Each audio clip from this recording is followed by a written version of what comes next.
3ธุรกิจใหม่ก็คือห้างสะดวกซื้อโกมาร์ทห้างคาเฟ่กูดเดย์และห้างเคสปาได้เปิดให้บริการอย่างเป็นทางการแล้วซึ่งตั้งอยู่เขตเศรษฐกิจพิเศษบึงทัดหลวงนครหลวงเวียงจันทร์ในวันที่21 สิงหาคม 2026 ผ่านมาได้มีพิธีเปิดตัว3ธุรกิจอย่างเป็นทางการซึ่งประกอบมีห้างสะดวกซื้อโกมาร์ทสาขา2ห้างกาแฟกูดเดย์ห้างเคสปาที่ตั้งอยู่โครงการอ้อมอาซีเขตเศรษฐกิจพิเศษบึงธาตุหลวงนครหลวงเวียงจันทร์โดยมีทานบูสมัยบุตรวงศ์คณะผู้บริหารวารีและวารีโกพาสท่านเพชรภูไทยวงภูไทยผู้ร่วมก่อตั้งบริษัทวารีโกพาสพร้อมด้วยคู่ร่วมธุรกิจและแขกผู้มีเกียรติเข้าร่วมท่านเพชรภูไทยวงภูไทยกล่าวถึงวิสัยทัศน์ของการขยายธุรกิจว่านับตั้งแต่เริ่มต้นธุรกิจน้ำดื่มวารีในปี 2021 เป็นต้นมา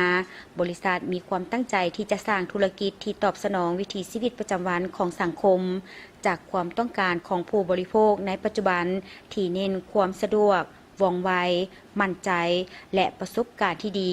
จึงกลายเป็นจุดเริ่มต้นวารีโกพาสและโกมาร์ทเพื่อพัฒนาเป็นแพลตฟอร์มค้าปลีกสมัยใหม่ที่เข้าใจผู้บริโภคในสาธารณรัฐประชาธิปไตยประชาชนลาวอย่างแท้จริง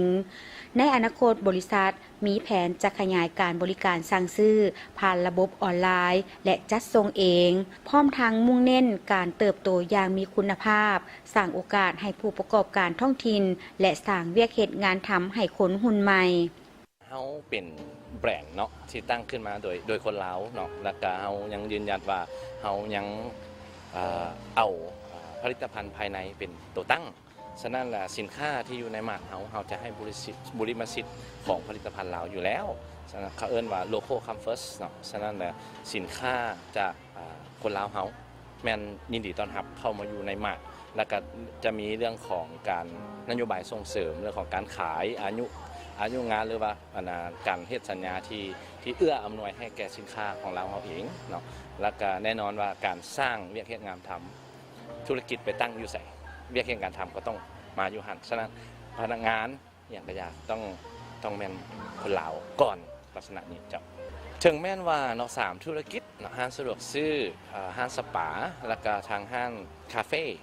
อาจจะเป็นธุรกิจที่แตกต่างกันเนาะแต่ว่าถ้าเฮาบ่เบิ่งแล้วเฮา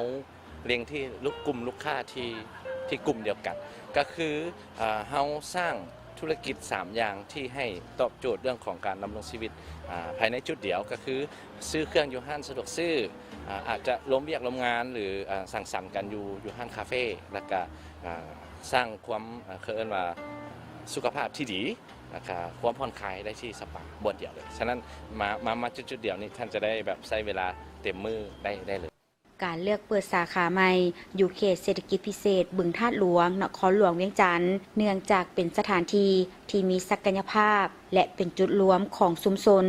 ทั้ง3ธุรกิจถูกออกแบบมาเพื่อให้บริการแบบครบวงจรที่รองรับทั้งการซื้อขายการเฮ็ดเวียกการสังสรรค์และการผ่อนคลายสุขภาพนอกจากนี้บริษัทยังให้ความสำคัญกับนโยบายโลโก้ Comfortโดยการให้บริมสิทธิ์และส่งเสริมผลิตภัณฑ์ของคนลาวมาวางขายในโกมาร์ทพร้อมทางสร้างเวียกเฮ็ดงานทำให้แก่แรงงานท้องถิ่นสำหรับแผนในอนาคตบริษัทมีเป้าหมายจะขยายสาขาโกมาร์ทให้ได้5สาขาภายในปี 2026 นี้พร้อมทั้งพัฒนาระบบสั่งซื้อและจัดส่งออนไลน์เพื่อรองรับวิถีชีวิตของคนรุ่นใหม่อย่างเต็มรูปแบบ